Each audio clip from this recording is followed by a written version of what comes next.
Mga kapatid ng Kristo, magandang gabi po sa inyong lahat. Magandang gabi din po, Father.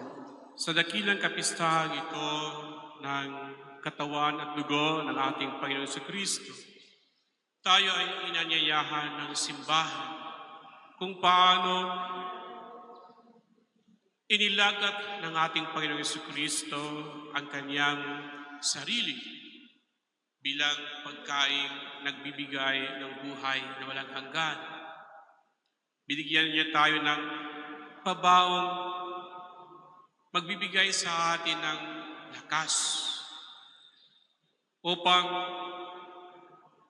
ating harapin ang mga pagsubok, paghihirap sa buhay na ito habang naglalakbay tayo patungo sa kaharian ng Diyos. Batid ng Panginoon na ang tao ay mahihina. Batid ng Panginoon na kahit pa sa sakramento ng binyag na ating natanggap mula sa kanyang pangalan, patuloy pa rin naramdaman ng tao ang kahinaan ng kanyang katawan.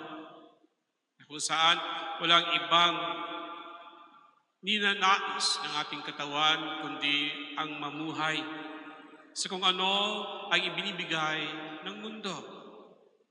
O sinasabi natin ng ating katawan ay walang ibang ninanais kundi ang kamunduhan.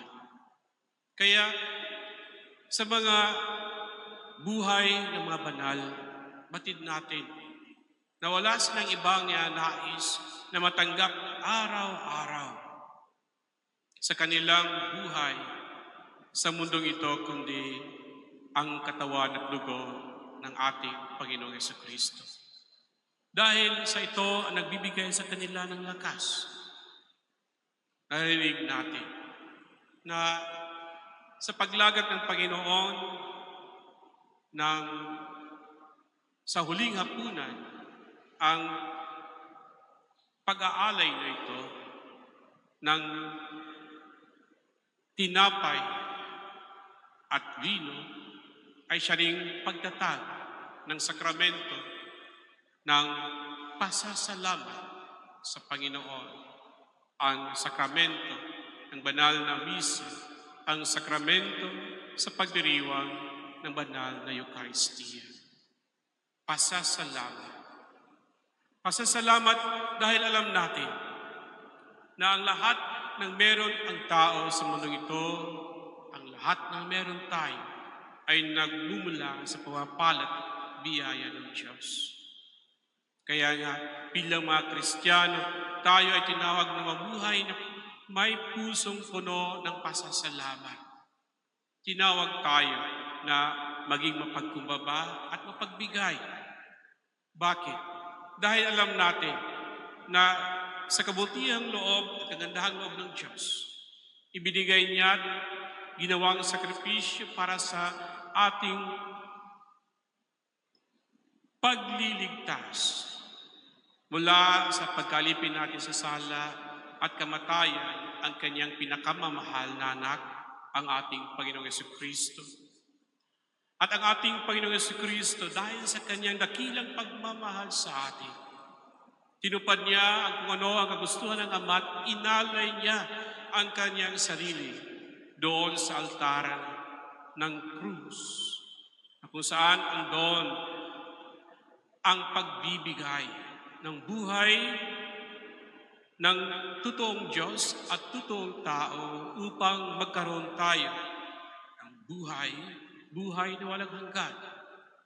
At ito ang paglagat ng Panginoon sa huling hapunan na siyang nagkatutuo sa pamagitan ng kanyang sakripisyo doon sa banal na altar sa krus.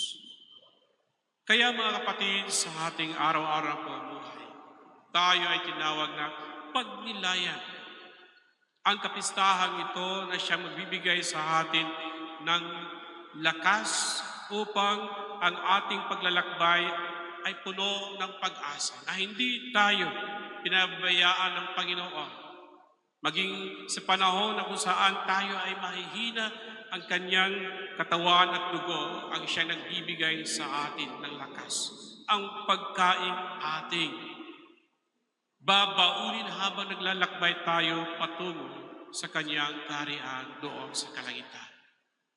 Sana po sa ating pagtanggap sa araw-araw man o sa linggo-lingguhang pagtanggap ng komunyon, maging banal nawa tayo, malayo sa kasalanang buhay, upang malugod natin, matikman at kainin itong tinapay at vino na maging katawan at dugo ng ating Panginoong Jesucristo sa pamagitan ng pagpapala ng paring kanyang pinili upang maging instrumento ng kanyang presensya sa bawat Eucharistia, sa bawat banal na misa na ating ipinagdiriwang. Sana po, puno ng respeto at paggalang, pagmamahal ang pagdidibusyon natin sa banal na Eucharistia. Amen.